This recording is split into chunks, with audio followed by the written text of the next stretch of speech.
Hey, Raymond. Good to see you. Gary, nice to see you face to face. Kind of. Yeah, yeah. It's been a while, hasn't it? It's been like trying to get all this going, but we've got there in the end. It's been an awkward time of the season where it's like Christmas and New Year and all that stuff. We both had illnesses where we were down for a little bit.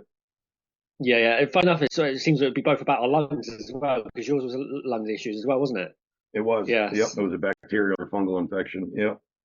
Okay. Well, I hope you're all better now. Everything good. 100%. Brilliant. Good, good. Glad to hear that. Full No, recovery. yeah. Well, that's what we like to hear, especially in time for Christmas and all that. Appreciate that, man.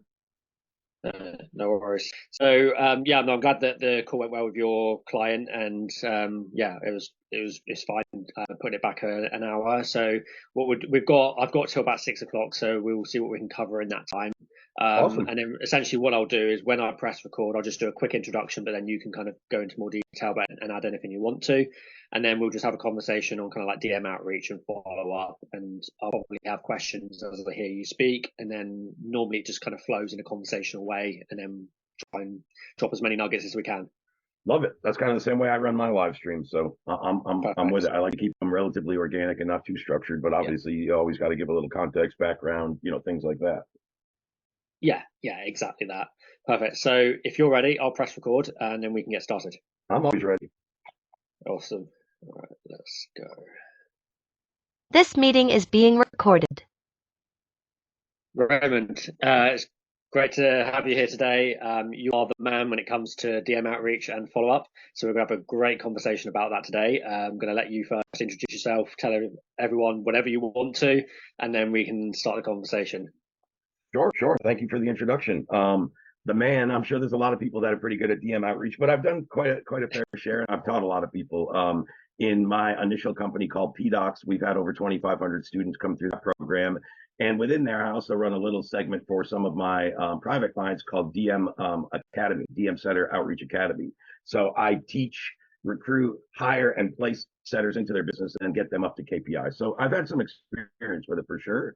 But yeah, a little background. I'm the co-owner of 3 digital companies, PDocs, which stands for Pains, Desires, Obstacles, Common Beliefs, and Steroids, aka attention grabbers in the market. PDocs just sounded a little better than PDOCA, so we switched that acronym around. A company called the Sales Lab, which has a lot to do with sales training. Me and one of my business partners, Jesse, have closed over 30 million in high ticket deals ourselves. We build internal sales teams for our own companies as well as for done for you clients. One of my biggest wins, who I just put a post on one of my colleagues' Facebook, he's like, hey, what was your biggest wins from 2023? I was like, taking one of my done for you accounts from 0 to 200K a month in about 8 months, building a sales team and taking an offer from scratch, from inception to over a couple 100,000 a month was a big thing. And then my third company is called Audience Lab. That's our largest company when it comes to revenue and team members, and we are a data and tech company. So that's kind of a big overview of my background in a general sense. Awesome. The experience is insane. So I can see now why you was recommended to me as the person to speak to on this subject. So for people that maybe are wanting to get started in kind of DM outreach, and obviously we can talk about follow up afterwards, what do you think is the thing that people need to take into account, the first thing they need to think about when they're starting like a DM outreach campaign or channel, like marketing channel, that sort of thing? Yeah, no, that's a great question. That's a great question. When people are gonna get started, right? Um, are you starting for yourself, or most people get started right becoming a DM outreach representative for a particular offer or company. But I don't think it really matters. The problem is most people that are doing it for a company is people are being trained wrong. People are being trained on quantity over quality, where I've always taken a quality approach to outreach. You only have to do 10 or 15 new messages per day, but when you're doing it to the right people, it's going to go a lot farther than what a lot of these people are teaching with 50, 100 outreach messages. It's all law of averages. You message 100 people, 20 are going to reply, 3 are going to be the right fit. You're going to book 2 for sales calls, and that's how you make your metrics, right? They have all these KPs set up on quantity of outreach, but I focused a lot more on quality. When I first started and got into my first company, me and my partner Jesse paid over 15K to get into a high ticket coaching program.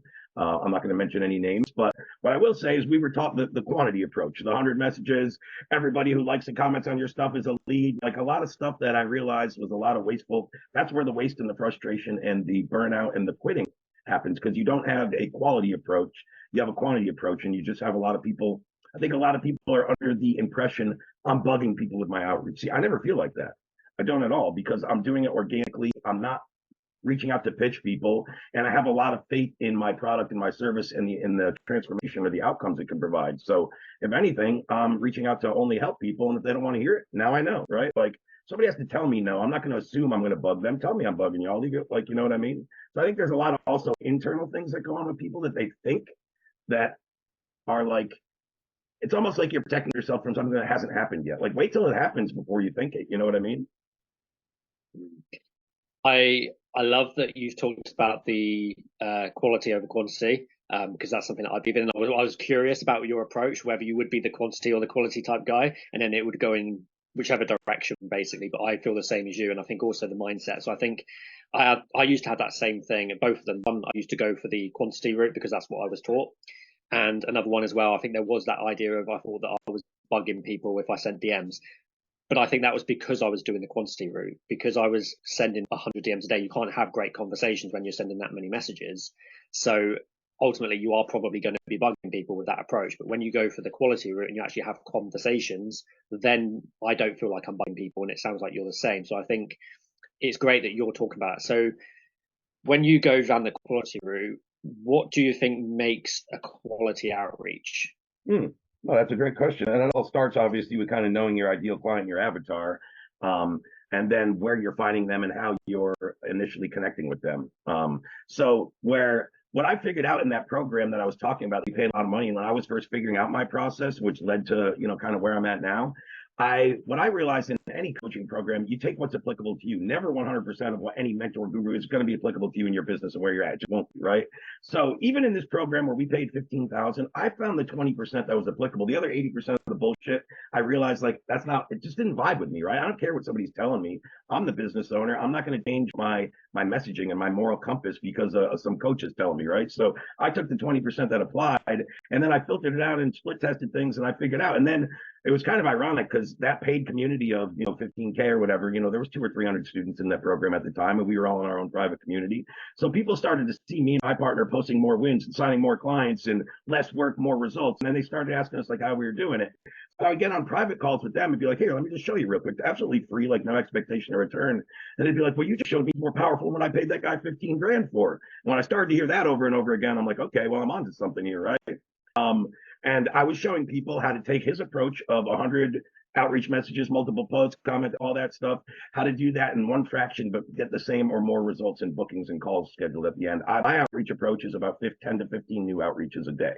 But it's just very dialed in, knowing that you're actually reaching out to a person that's in the right industry, that is looking to lose weight, right? Whatever it is, depends on your niche and industry. But make sure that you're actually sending those requests to targeted people that already have some type of intent. And there's ways to do that by Facebook groups, seeing what people post, their bio, where they've worked in the past, right? It's a lot of things that can go into that. But once you have it dialed in really quickly, like much easier. And one thing I always did too is personalized outreach. Like you said, when you're doing 100 a day, you're probably copying and pasting some message that your coach, your guru, your team leader says, "Hey, this is what you said." And we all see those. Some of those are fucking cringeworthy. Sorry, pardon my French, but I get DMs all the time, and I'll share screenshots with my team of like, I just taught this appointment center that they suck at what they do, right? They would do outreach. I'd be like, "Hey, Ray, can I do this, and this for you? Let me guess, you're an appointment center working for another company. How'd you know that?"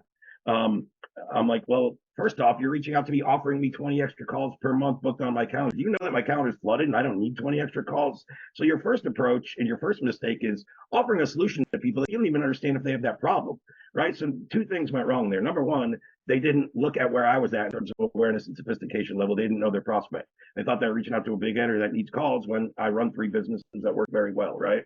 And number two is I never pitch or say what I can do until I'm sure that person has that problem and I can help them. So my outreach, especially, it varies on platform. LinkedIn, you can be much more direct. There's a lot of pitch-based emails and outreach on LinkedIn. You almost expect it because it's more of a professional networking B2B type of platform.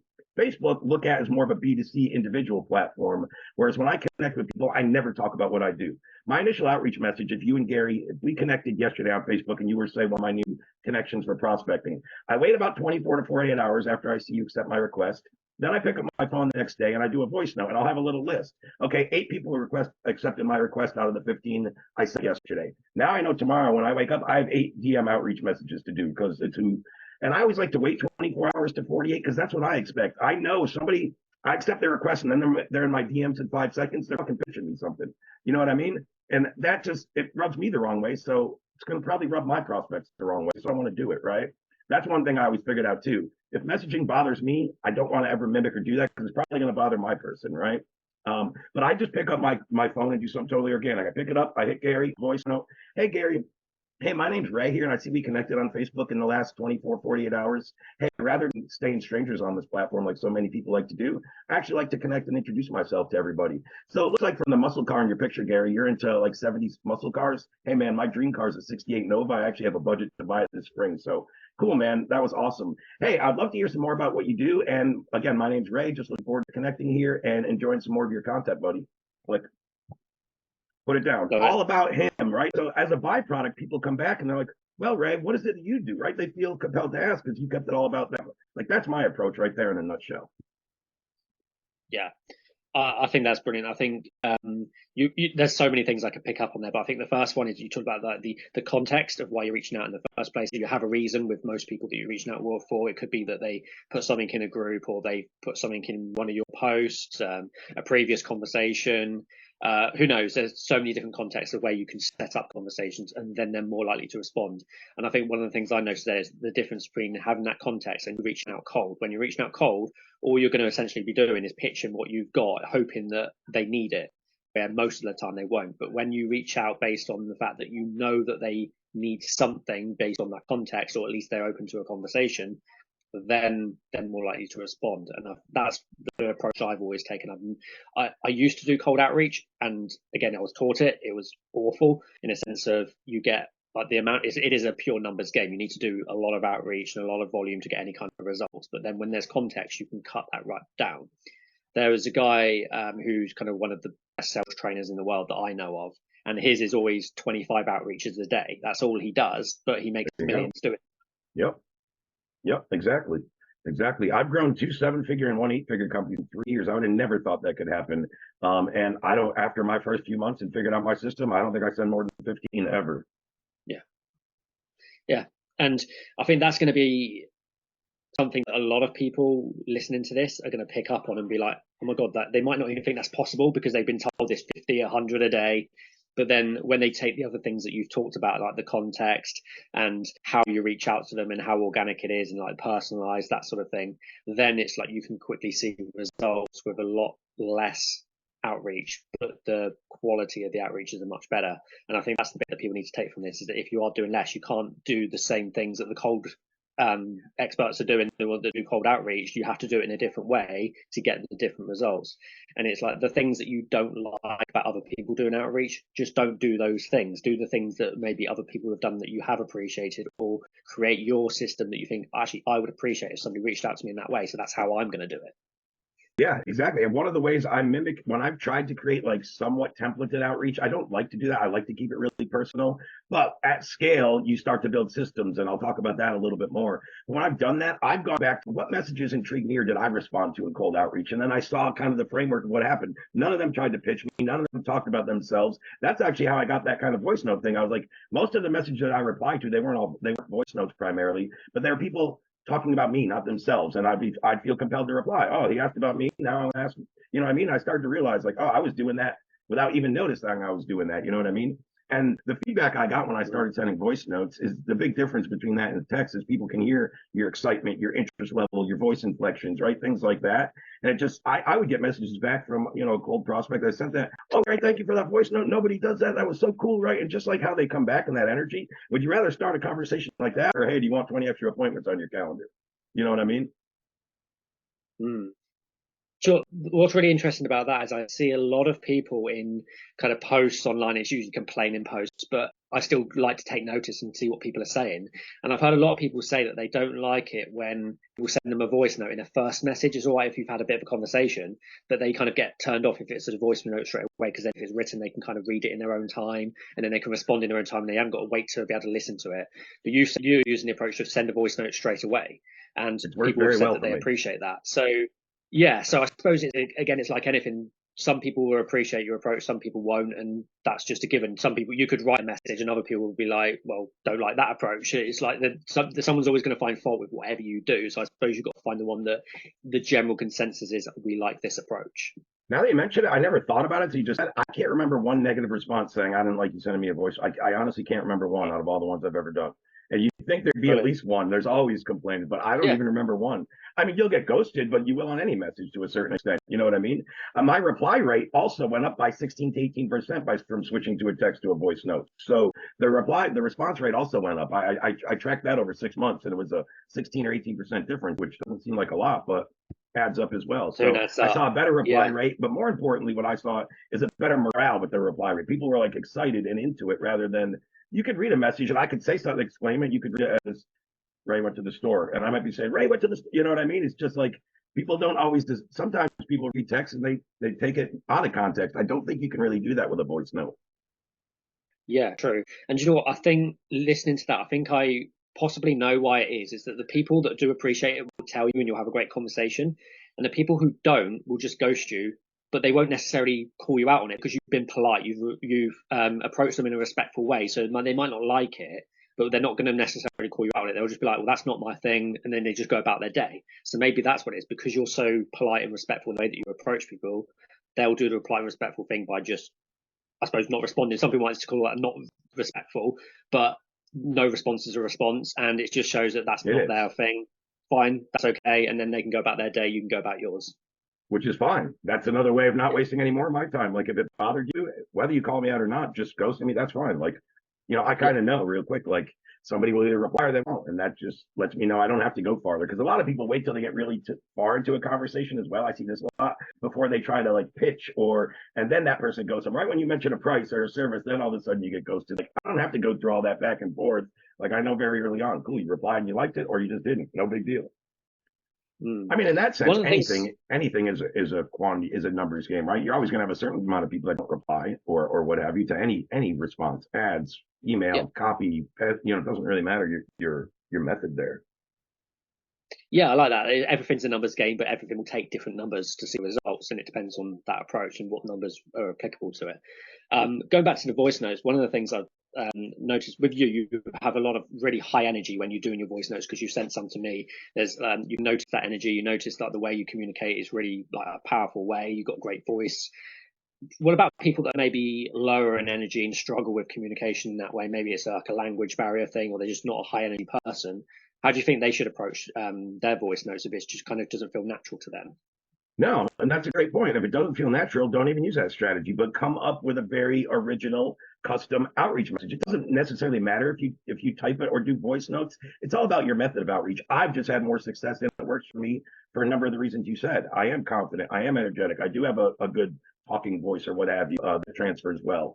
So that plays into my strengths. If it didn't, and I was more of the timid, less confident and didn't feel like that was, I drive with it, then I wouldn't want to do it because I'm going to feel nervous. I don't feel like I'm going to come across very well. So I would say play into your strengths. If you don't feel confident with that, well, you might evolve to it, right? You might start off with voice notes and then start to get some confidence and some positive replies and be like, oh, I can just talk to people, right? And a button might just click. But I would say it's not mandatory. I just had better success with it. And those are some of the differences I saw.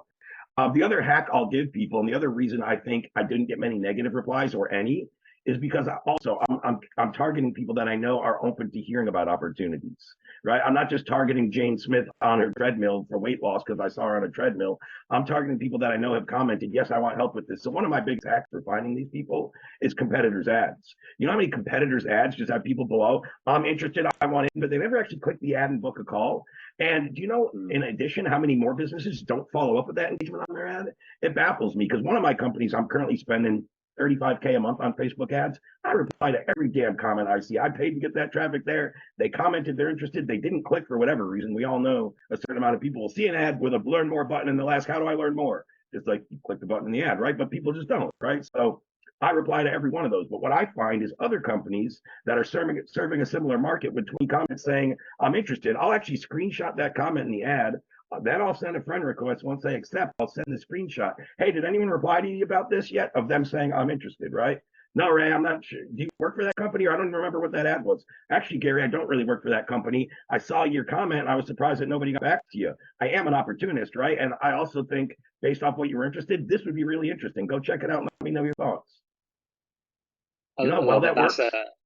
That's a real golden nugget because there was one guy who I know who that was his way. He'd do it from like ads and even other people's posts where they would put Oh, I do it comments all. where it was clear that there was an intention there and they're interested, but then there's no reply. So then he would reach out to that person and say, "Oh, did you ever get a response from that? Did they send you a DM? That sort of thing." And then if they say no, then he'll be like, "Well, I can help you with that. Would you like to have a conversation?" He said he got about 90% of his clients doing that. So Yep. definitely works, and it's you're probably the second or third person I've heard that does that. So a lot of people don't do that. So there's a massive missed opportunity there that doing those things from like ads and other people's posts and that. And it's not a bad thing to do because those people expressed an interest. They want that help. So if somebody else hasn't do it, why can't it be you that offers that help? That's what I said. I'm an opportunist. And you'll see some of those comments in there. I do this quite often. 8, 10, 12 weeks. Like they didn't reach out to him in 8, 10, or 12 weeks. Why do I feel bad? I don't feel bad. You know what I mean? Like Yeah. I don't feel bad whatsoever. But that's a really good one. I have a different strategy. I also do it on people's organic posts, especially people that I know have a bigger brand and a bigger reach than me, but we solve Yeah. similar problems. They never get back to all their people. You know, some of the gurus, for lack of a better phrase, I'll hit their posts pretty regularly. And I also have a great strategy for finding my people using other people's Facebook groups. Most Facebook groups, especially the larger ones that are now more automated and they have their community kind of on autopilot, have what's called a welcome post every week. Hey, we've all seen these, right? Welcome the new members to the group, Gary, Joe, blah, blah, blah. Well, a lot of these groups will get 100, 150, hundreds of people on that list. So what I figured out is like, there was one called the Coaching Jungle, right? We're probably all familiar with that group. I don't know. I think it's kind of a large one for coaches. So that was one I used to do this 2 years ago when I was doing more organic. They would take 100 new coaches. And what I know about things is a couple things. Number one, if they're a new member, they're very new to that ecosystem. So they likely haven't learned a lot. They don't have a lot of loyalty there yet. Secondly, you just took Coaching Jungle. You just took 100 names of my ideal clients and put them all on one list. And I know at this point, they don't really have loyalties to you. So I would peruse that 100 names on that list and then go stereotype their profile really quick. And that's where I pick out 15 or 20 of them that, hey, these are my exact clients. And then I do some outreach. Hey, I saw you just joined the Coaching Jungle, Gary. That's a great group. I've learned a lot in there. Hey, I also have this smaller community where we also do this, this, and this and show all the value that I provide. We'd love to have you as a member in there. I think it could really help you in your coaching program. Get them into my Facebook group. Then I felt, and I still to this day, if you get into my group, I know you're going to get more value and I'm going to have better conversions in there than 90% of the people out there. So the heavy lifting's done. So that was another strategy that I used to do every Monday morning. I knew the groups that would have, new welcome posts. I'd go look through 2 or 3 of them. There's my list of leads for the week. I'm done. Now I send out 10 or 15 of these a day, follow-up messages. So it was once I figured out these little things, I could just sit down and do 15 minutes worth of stuff and have my lead list for the week. Yeah, I love that. I've done exactly the same thing. I've seen people that put those posts, and again, I go through the list of every single person, and then I'll pick out the ones that are my ideal clients or people that I would like to at least connect with for whatever reason. It could be a collaboration, Totally. and then I will reach out to them. So one of the things you mentioned that, oh, I saw you kind of joined the Coaching Jungle. I know some of these groups have this thing about you reaching out to their members and things, and if they see that you're doing it, they'll kind of ban you from the group. Have you ever had that issue of being banned from groups because you've mentioned a specific group? Nope. Nope. There's a lot of misconceptions in groups of what you can and can't do. It's the same thing with that DM outreach. What if I bother somebody? What if you get banned? Have you? So why are you worried about it? I've been banned from one group in years and it's actually a large digital consultancy that became a competitor and I used to work on their sales team. I wasn't banned for something I said. I was banned because they knew that I was doing a cheaper, better service than them and they didn't want my community seeing, their community seeing my stuff. It's the only group I've ever been banned from is a company I used to work for. And everybody would know if I said the name, but I'm not going to out them. No, that's fair enough. So I guess again, it comes down to how respectful you are in your approach. And if people appreciate it, they're not going to kind of go back to Coaching and be like, oh, this person's mentioned in your group when they're reaching out to your members because you've done it in a respectful way. So they're probably happy to have a conversation with you. So I suppose it's one of those. And if they did find out, would they ban you? I don't know. Because I know some groups are big on it and some aren't. I don't know about the Coaching Jungle. I'm in the group and I do like it. I think it is a great group. But I think, again, like you said, there's a lot of people, they put those lists and then they probably haven't even reached out to them because there's so many of them as well. Totally. Totally. And another thing you can do is I like to collab with group owners. Hey, do you mind if I drop some value in your group? I saw you guys do this, this, and this. I have this great tutorial that I think will help out your team. Here, is it cool dropping it to them? Or here, you can post it, right? I'll just send it to business owner. You review it. I won't even try to post it right away. And they'd be like, oh, yeah, right. That's awesome. That will drop some value to my community. Boom, boom, boom. And then I just get in by like, and you'll find out really quickly the group owners that are very protective and they want to be the only ones dropping content and the ones that really want to offer value to their community, because those are the ones I would rather collaborate with. We have a lot of stingy group owners that won't allow other people to post their process. Like whatever, somebody, even in my group, if somebody can help a person better than me with a different skill set that I don't do or don't want to do, like by all means help them. Or if somebody else can bring more value, by all means, right? So there's some groups when you reach out to the admin or the moderator, they're like, oh yeah, Ray, it'd be cool if you shared that. I think that would help our community. So if you also come from that approach, like I'm just trying to offer value to your members, and they say no, you're like, fine, you don't want your members to have value. I get where your brain's at. No sweat off my. Exactly. Yeah, definitely. I think it is very telling as to whether they will collaborate in some way that is going to provide value to their members. And if it's going to provide value and they don't do it, it shows they're just about the sales and wanting to get the sales for them, and then worried about you taking them away from them. So I think it is very telling. And one of the things I've noticed with a lot of the approaches that you talked about here and the things that you can do to kind of generate, for want of a better word, leads, then for you, it's like there's lots of things that you can do. And I know there's a lot of people that struggle when they say, oh, I struggle to get enough leads. I can't get enough people to have conversations with when I'm doing like the DM outreach. But what you've just shown is there's so many ways to get hundreds of people that are on your lead list within like a few minutes, like you said, 15 minutes, half an hour, even an hour's worth of work. And then you've got hundreds of people that if you're doing 15, 20 a day, that's going to keep you going for a long period of time. So shouldn't be any shortage of leads, but you just have to know where to go and find them. That's 100%. I could guarantee you, I could go speak to any self-proclaimed business owner right now, your coach, consultant, agency, whatever you do, and I guarantee you I could find you 400 leads right now within your existing network that I don't know why you're not reaching out to, but you're not. I've done that for so many of my clients. We get in there like, I don't have leads. I'm like, cool. Let's bring up your social accounts. Let's see what you've got going on. Let's see what groups you're in. Okay, well, you got 30 people in your DMs that have asked for stuff you haven't replied to. You got 20 friends over here that you've never even connected with. You got this, and I just show them really quick. I'm like, that's about 400 people. How long? Oh shit, it's going to take me a week or two. All right, we'll get to work. Yeah, that's actually the first thing that I do with my clients is I get them to go through their existing contacts, and then it's like, which ones can we turn into actual connections? That's something I put in a post about recently in my group, and then I did another one as well. It's like how we can kind of better manage your network and your audience, and find people that you can reach out to this week that's going to turn into clients, referrals, collaborations, whatever. And then quickly they find, like you said, 50 to 100 plus people that they can reach out to, and then they're like, okay, now I've got loads of people to reach out to. Great. Just a minute ago, you had a problem with you didn't have enough people. Now you've got too many. I'd rather have that problem. Go and do it. Yeah, that's never a problem. That's just opportunity. Yeah, exactly. And that just lets them realize that really quickly, if they get overwhelmed that they have too many leads, how many else are out there that when you say you don't have any leads, there's all kinds of people out there commenting and needing help, right? So like there's so many. And then the next thing we'll show business owners, right, is how to keep bringing in consistent leads each day, right? Now we found the ones that are already existing. As we go forward, we do a couple hours of this each day, and we're going to have consistent ones for months to go, whether it's organically paid. There's just so many leads out there and lead generation sources. I think that's a mindset thing more than anything. People just think it's hard to find people. They don't realize. Yeah.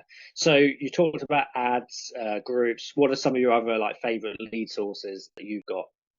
Well, to grow our three companies internally, we've really only used three things. We're just really good at them. And we rinse and repeat, and this is what we teach to our clients. Like another big disconnect I saw working for that big $20 million consultancy. It's ironic on what they were doing, working inside to get their client acquisition system and their ads and their lead gen wasn't what they were teaching to their clients. That always baffled me. I'm like, why are you doing one thing, but you're teaching another? Like exactly what I know I can do internally, build, replicate, and scale. Then I put it into my teaching. Like once it's checked all those boxes, right? It has to work for me. It has to work for other people, repeatable. It has to work for other people at scale. And now I'll take it to market and teach it. But that's another telling thing. So the three things that we do in all of our business, number one, and I got asked this on an interview before the holidays back in November on a podcast, like, hey, right, in 3 years, and literally we launched our first company January 1st, 2021. So literally just 3 years ago yesterday, right? And now we have 2 7-figure and 1 8-figure companies. And somebody asked me, what's been the number one factor with the growth? And of course, I kind of copped out by saying, well, there's not just one thing, but if I had to pick one, it's what I call mutually beneficial partnerships outreach. But kind of the same way Russell Brunson would attribute his success to the Dream 100 philosophy, right? You've probably heard him and all those things saying, ClickFunnels wouldn't be half what it is right now without Dream 100. Very similar. It's another kind of referral based outreach approach, but it's more B2B. Was Russell's more B2C with his books and his front end offers. So it's a little different than the Dream 100, but it's the same thought process. How to have other people shouting and screaming and promoting your product while you're out there doing it to your existing network, right? Because none of us are ever going to be able to help or reach everybody out there in the market. It's just not possible.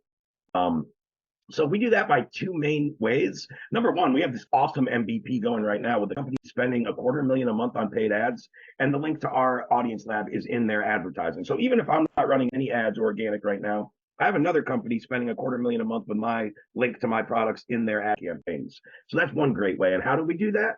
I look for other companies that are serving the exact same audience. Within our Audience Lab brand, our ideal client are agencies doing about $50K a month, looking to scale using data, tech, AI, automations, that type of stuff. That's in a nutshell. So I look for other companies that also serve those agent owners doing over 50K that offer a different product or service that solves a different problem, right? And then it's even better if that software or that product and ours would benefit and give the end user a better result, right? So there's a company out there right now called Air.ai. Some of you may know about them, some of you may not. They have this cool kind of AI call software, right?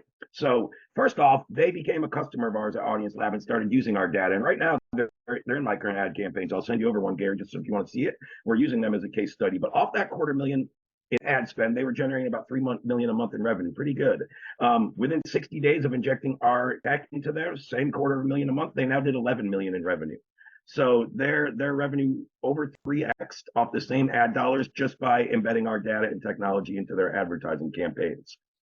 So A, they're a believer because they've used it for themselves, right? B, we started talking to them about their ideal clients and the business owners there, Landon, Caleb, a couple other people. And we were like, hey, what's the number one reason why people may not buy your product or may not, stay on as long retention? They're like, well, Ray, everybody loves this call, AI chatbot software, right? But like, they don't have enough leads to deploy it to. So they realize in a month, like, why am I spending thousands of dollars on a software when I could be making that many calls myself or whatever, right? We're like, well, what if we gave every one of your clients when they came in 1,000 free leads right from our B2B database? And then, of course, within that, we have upsells where people can buy 50,000 or 500,000 leads, whatever it is they need, right? So like, but that's a great benefit. So now, and it's funny because that client session, I had one yesterday with a guy who I was talking about the MVPs, and I'm like, Air.ai. He's like, yeah, that's how I found you guys. I was like, great, Richard. This guy's name was Richard. I was like, Richard, if you hadn't signed up for their program or gotten their ads, would you ever know about my company? He's like, hell no. I was like, that's my exact point. That's exactly how this works. So number one, we get clients at our company that we wouldn't have got through their funnel. Number two, they get to offer their clients, more value right off the start by throwing in 1,000 free leads, but also now they're going to enroll more people that have the objection of I don't have enough leads. Cool, we can give you 1,000 to start, and we have a lead partner that can give you a list. And then the end user gets a better result. Now they have this call software, but they have leads to actually deploy it to if that was a shortage. So it's like a win-win-win for everybody. That company's winning, the end user, and our company. So that's one way we forge what's called mutually beneficial partnerships. A more simple approach when you don't have an infrastructure and track record and a team in the companies. I understand not everybody has that stuff. I didn't when I started either, though. We built it all within a couple of years. It's not like it was that long standing or that difficult. But the simple approach and the main way we started doing this is just like a one-to-many. So let's say my ideal client is e-commerce agencies with over 10,000 visits to their website. Rather than try to go out and find all these brands, why don't I do some research and find out who's the top agency already working with these brands? Let's say that's Joe's e-com agency. Then why don't I reach out to Joe, show him what my data and tech can do? He can go pitch this to his clients because he's already in the door working with them. Much easier for him than me, right? And then we just split the profit. Hey, Joe, you could sell this data and tech for 10 grand a month. Cool. You keep 5, I keep 5. Your clients get the end result. Everybody wins. So that's another way where I could just find somebody that already has 30, 50, 100 of my clients on their Rolodex, their existing book of business, and start pitching my products too. Right. So those are a couple of things. So that's number one. Number two, we run paid ads. And because of our whole PDOC system and everything within that, we're very profitable at it. We don't spend, 30, 40, whatever K a month because we're losing money. And number three is cold email. Those are the only three ways. I know everybody that I speak to on a sales call came in through one of those three methods because that's all we do and that's all we teach. Brilliant. I'm glad you talked about the strategic partnerships and as you call them, mutually beneficial partnerships. That's exactly what I do for my clients. I help them to form those types of partnerships and help us get more clients through referrals, and one of those is through those types of partnerships. So big believer in that. Absolutely, everyone needs to listen to you when you say that. That's a great way to get clients and get new business, because it is fantastic. Then you mentioned cold email, so we was talking about like the cold outreach earlier. So where cold email compared to cold outreach, what makes necessarily cold email better than cold outreach in terms of the results? Better is, it's hard to say one way or the other what's better. Cold email you could do much more at mass scale, right? And it's just much more direct. Our cold email is usually 5 or 7 lines, and really quickly it's going to say, hey, this is the problem in the market. This is what most people are doing to solve it. This is the unexpected solution. Is it worth trying in your business? Just very freaking quick, like boom, boom, boom. This is what the problem is. Like, we'll pull a list off of our platform. It's nice to own a data company where we can go pull the data. I'm not going to say it's not, right? I can go pull the data of 1,000 agency owners on the East Coast, let's just say. And then I can send out marketing campaigns very specific. Hey, I see you're an advertiser in the agency space, currently running Facebook ads. Right now, are you having this problem with your ads in particular? See, this is what happens. We have this new audience sync features where we can pull direct in-market audiences off of a different database, upload it right to your Facebook ad campaigns, and you already have a winning audience. You want to try this out? Boom, boom, boom. It's like, shit, I'd be an idiot not to try it if I'm a Facebook advertiser and I am having this problem with my ads right now, right? So once you know the market and the problem, it's very quick to just kind of rewire them, what we call a knowledge gap, and inject an unexpected solution, what they weren't really expecting. When you do that, what I've realized is the human brain kind of goes, shit, what Ray said just makes sense. No one's really told me that before. How do I find out more? Like, that's kind of the zap in the brain. So again, if you're going to go down the use cold, whether it's outreach, email, whatever, again, have a little bit of personalization, what feels like personalization, and then actually speak to a problem that they've got. And then again, I suppose you're going to speak to potentially a lot of people that don't have that issue, but the ones that do are most likely to respond. And again, it's like, then it does become about the volume, but doing it in a better way than what most people do when it comes to doing cold outreach. Totally. And it depends what your context and what your objective is, right? I'm talking very specific B2B campaigns and I know who I'm going after. A more business to consumer market, if I'm just building a list, I'm going to start with a more story-based post because I know nothing about Ray or Audience Lab or any of my companies. So I'm not going to start off talking about what we do, right? I'm going to start off building a little rapport with a story-based, get them invested. Like, once my story-based posts are always a very similar structure, but I normally talk about my past, a little context about, a big problem that I faced, an obstacle, how I overcame that, then how I taught Joe and Sally to overcome that, and then Joe and Sally's wins on the back end and the transformation, right? So I'm usually doing something within that structure in a story-based post, and that's going to get people to start to trust you, like you, and build up a little relationship. Everybody's had to overcome a certain obstacle, so if you position that right, they're going to kind of feel like they relate to you, right?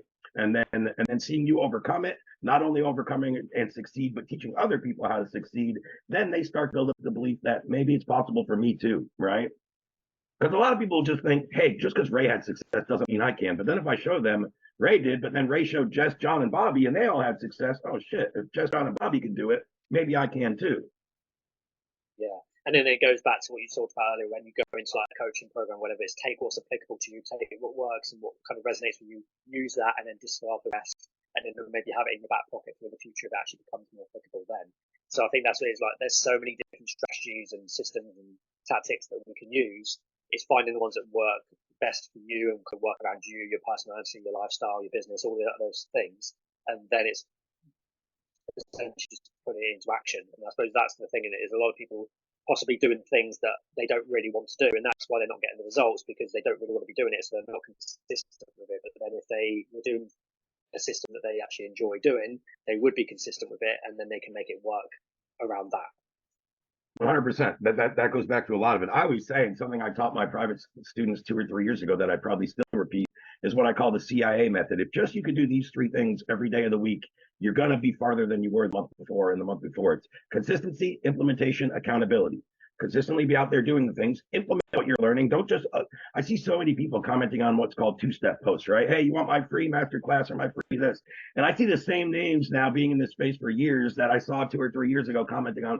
I'm like, come on, man, you're still going after free resources. Like, take what's applicable. Some of that information is great. Some of it, you're just building up a bank to copy and paste and try to go resell it or something. Like, take what's applicable and implement, right? So consistency, implementation, hold yourself accountable. If you said at the beginning of the day, I was going to send 15 requests and it's 8 p.m. and you didn't, hold yourself accountable, go finish your job, right? So if you could do those three things, I think it's going to put you in a good position to be further along than you were the month before at minimum. I'm not going to say you're going to succeed right away, but it's all about steady progress.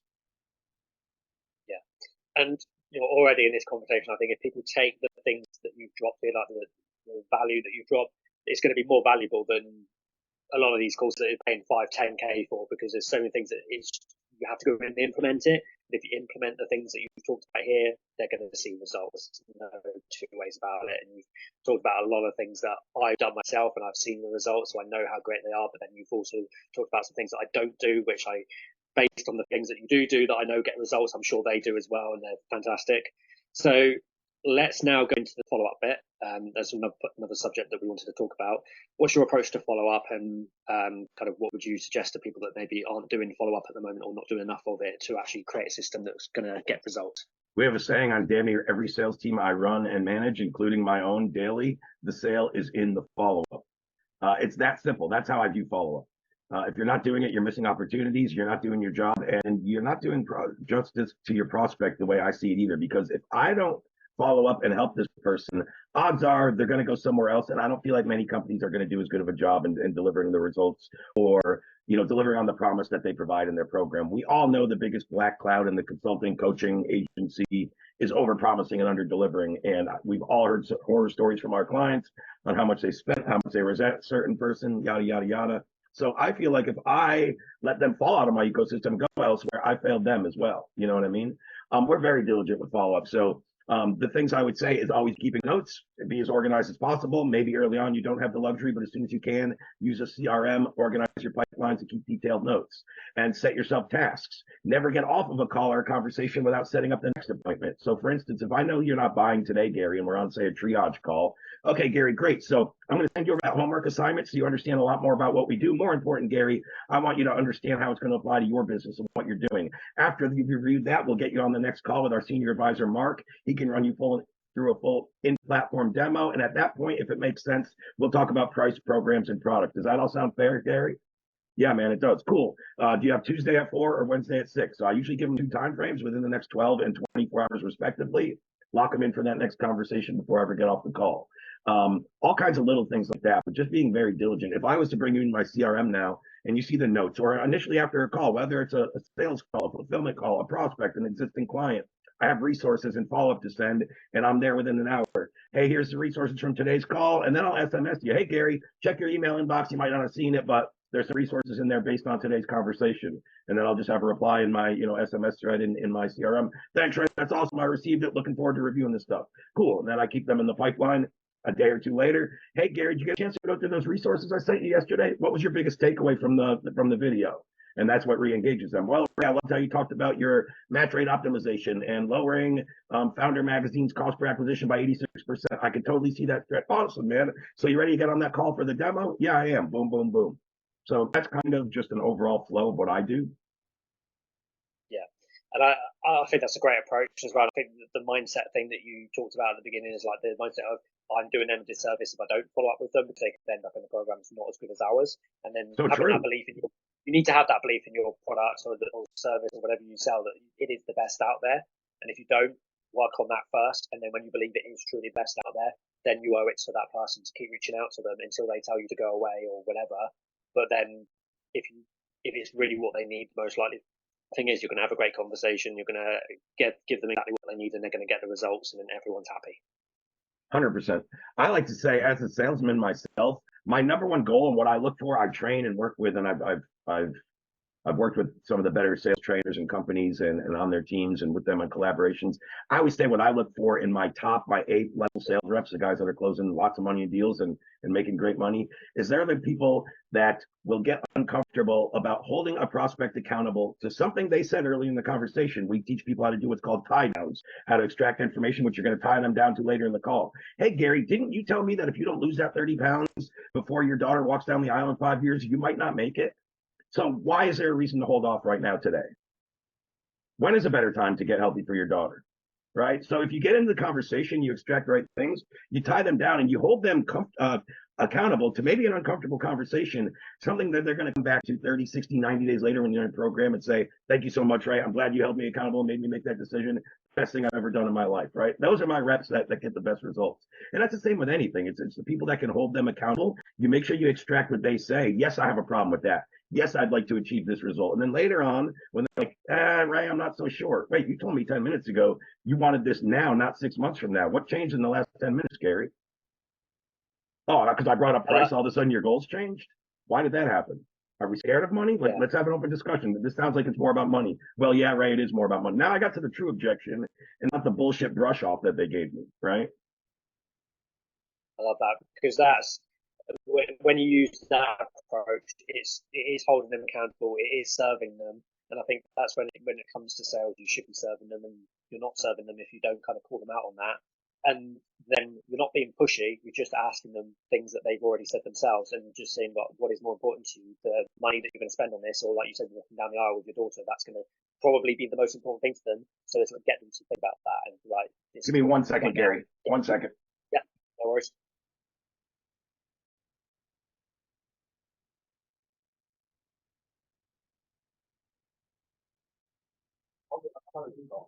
Okay.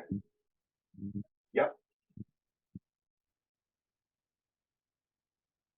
The dog had to get let in. No worries at all. So yeah, no, brilliant. And do you know what? You're absolutely right about the follow up. The sale isn't a follow up for me. I think it's between 80 and 90% of my sales do come from follow up. If I didn't do them, I'd be losing between 80 and 90% of my sales. So I think that whatever the percentage is for each individual, if you're not doing the follow up, you are missing out on sales guaranteed.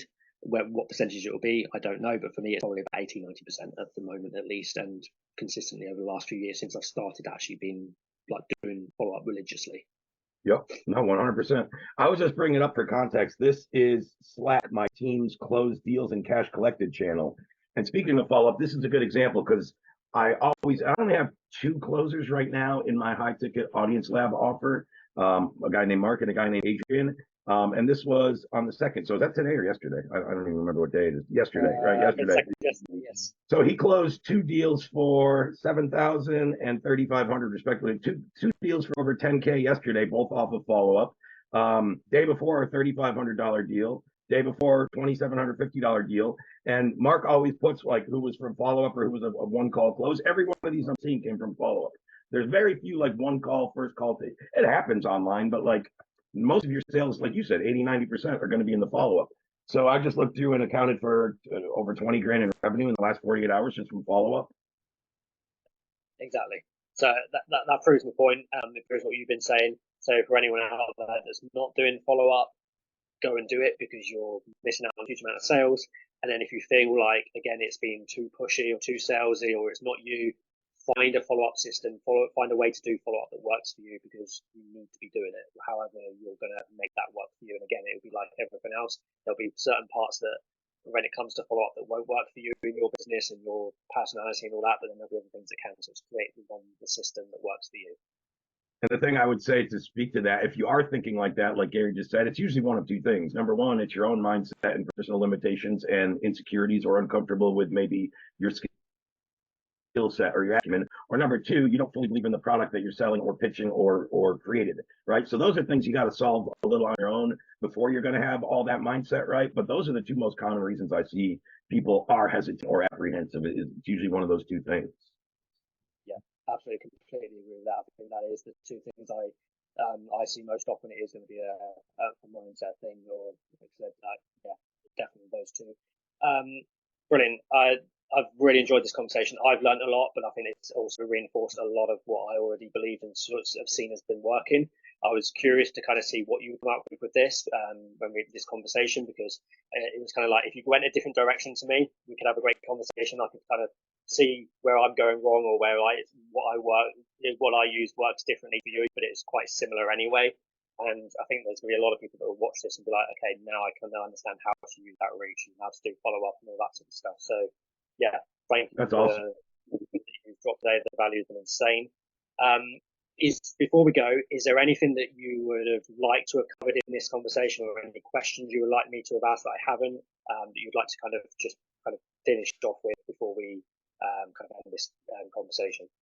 The only other thing I was possibly thinking that I would have liked to cover, but we are getting short on time, and this was great. I had a blast in the conversation. We did this kind of very organically. I didn't know what you were going to talk about, right? And you didn't necessarily know a whole lot about me. You know a little bit, but you didn't know all of my background and all the different companies or the things I do. So, like you said, if it went a different way, we could have a conversation about a totally different thing that could have been great. Could have been just sales processes or just paid advertising, right? There's all kinds of different things that we could sit there and talk about.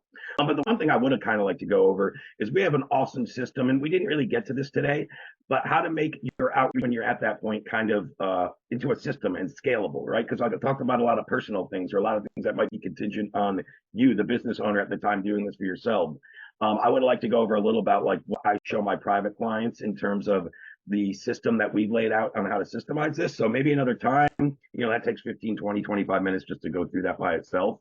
But yeah, that'd be cool, I think, for like value and context. But in a simple thing, without like showing it or going into the 20 minutes, we do what's called knowledge gaps with all of our private clients. So we sit there and we kind of interview you, for lack of a better phrase, about who your ideal client, and then we show you the kind of one or two sentences that you can say that's going to be really relevant to first pique their interest. That's what we call knowledge gaps. That's how we build our initial outreach messaging custom to your offer, your specialty, your ideal client, right? And then we systemize that into an outreach process that ultimately turns into messaging. It's what we call an eco script, which stands for engage. Why am I drawing a blank on this? Engage, outreach, engage, assess, execution. Then we have a different word for the commitment, tying them down, and then obligation.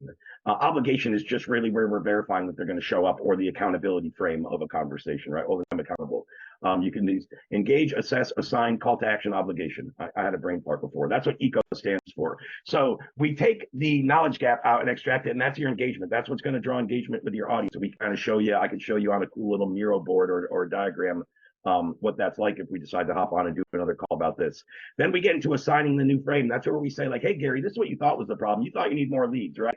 But after we knowledge gap them, they realize that they actually need a better pre-qualifying or a better sales process. Doesn't matter how many leads I give you right now, Gary. We're not converting the ones we have. That's like saying I have a cup with a bunch of holes and we want to turn the faucet on. Well, why don't we patch up those holes and then turn on the faucet? What do you think is going to get you better results for retaining that water, right? And he's like, oh, yeah, so maybe I do need to solve it. So now that we've reframed him, then we can that we've assessed. Now we can assign the call to action and the new frame, right? So, hey, Gary, now that you understand that it's more about your process or your quality, what if I could teach you our 6-step micro commitment process to make sure that every person that hops on a sales call is pre-qualified and a potential buyer? Would that draw more intent? Oh, that would make a huge difference. And now I've assigned the new, and then I can just, then that's where I get into booking them. And so I have that all systemized, and how you can turn that into a whole outreach messenger conversation.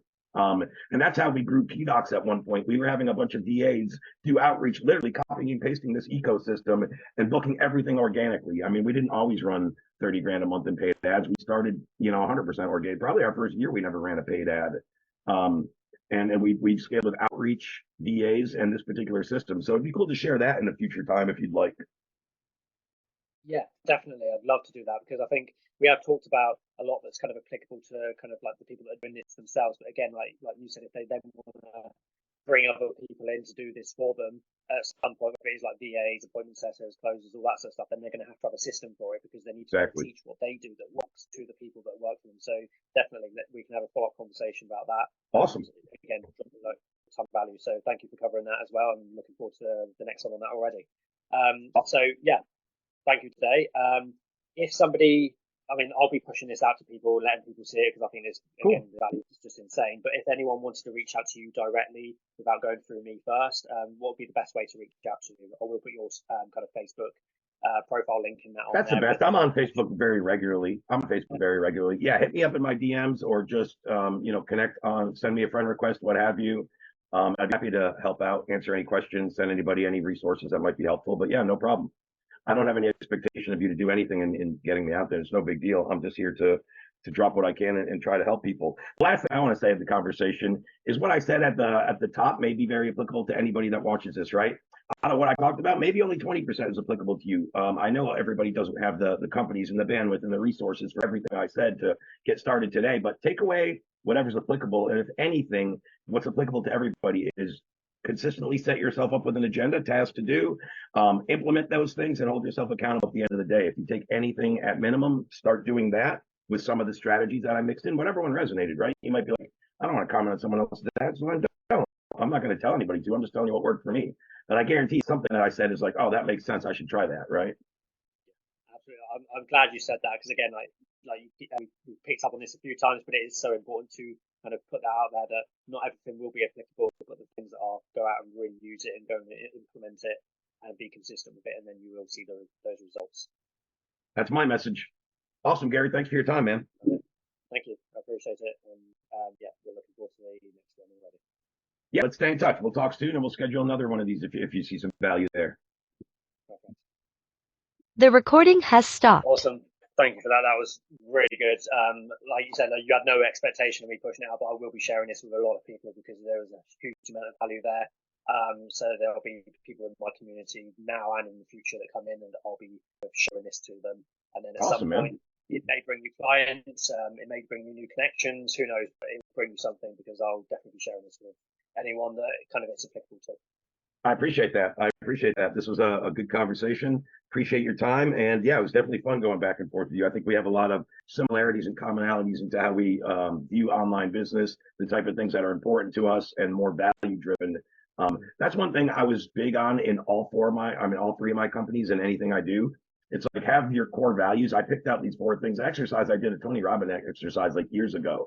And like 4 core values that you appreciate or see in yourself, like take those into your business. For me, it's being unfiltered, always delivering with no expectation of return. Like I just have certain values that are embedded into my sales team, into my culture, and it weaves into the DNA. And that's how you build a more ethical company rather than one that's just worried about the next dollar. You know what I mean? Absolutely. And I think that's the thing that I think it helped us have a great conversation about how we were able to connect on a lot of things where we agreed with it, because we have those kind of values that it is about just giving as much value as you can and with no expectation. But you know that if you put enough out there and enough goodwill and enough value out into the world, at some point it will come back to you in one way or another. That will be through like clients, collaborations, connections, people that you meet, all sorts of different ways. 100%. I fully believe that. And it was nice when like the day as any entrepreneur or you have a digital skill, like the day when you realize, shit, I never have to work for anybody again. Like, and part of it is just that no expectations, putting stuff out there. And I know I got people coming in seeing stuff from everywhere, whether you did it, like, it doesn't even matter because you just do so much stuff that eventually it does find its way back. Awesome. Yeah, again, thank you for today. Looking forward to the next conversation. And yeah, once I've got all of this, I'll send it over to you and you can use the recording in any way that you see fit as well. But then I'll put it in my community and then right on. We can create it. Yeah, I'll run it to my community. I'll publish it to my YouTube channel. I'll put it out there too, and I'll plug your stuff. I'll put your links and your social media information, so anybody that sees it on my channels can also connect with your groups and stuff. Fantastic, love it. Brilliant. Okay, I'll be in touch very soon, and then we can continue with the conversation. Sounds good, man. Have a great rest of your day. It was fun, Gary.